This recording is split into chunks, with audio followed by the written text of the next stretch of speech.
Hi అండి, అందరూ ఎలా ఉన్నారు? మేము బాగున్నాం. మీరందరూ కూడా చాలా చాలా బాగుండాలని భగవంతుని మనస్ఫూర్తిగా కోరుకుంటూ ఇవాల్టి వీడియోలో 2 జ్యూస్ ఐటమ్స్ అయితే చేసి చూపిస్తానండి. ఎండలు మండిపోతున్నాయి కాబట్టి రైస్ ఐటమ్స్ ఏది తినాలనిపించడం లేదు.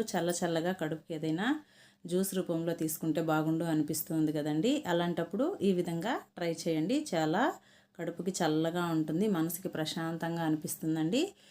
ఒకటి లెమన్ జ్యూసు, ఇంకొకటి లెమన్ సోడా చేసి చూపిస్తానండి. లెమన్ జ్యూస్కి 1/2 టేబుల్ స్పూన్ ఉప్పు, 3 టేబుల్ స్పూన్ల చక్కెర, మీడియం సైజు నిమ్మకాయ ఫుల్గా పిండుకోవాలి, ఐస్ క్యూబ్స్, పుదీనా ఆకులు, పచ్చిమిరపకాయ ముక్కలు, ఐస్ వాటర్ వేసేసి మిక్స్ చేసుకుంటే సరిపోతుందండి. అదే లెమన్ సోడాకి 1/2 టేబుల్ స్పూన్ ఉప్పు, 3 టేబుల్ స్పూన్ల చక్కెర, అలాగే పుదీనా ఆకులు, సోడా వేసేసి మిక్స్ చేసేసుకుంటే సరిపోతుందండి. చాలా అంటే చాలా చల్లగా ఉంటుంది, కడుపుకి కూడా హాయిగా అనిపిస్తుంది. తప్పకుండా ట్రై చేయండి.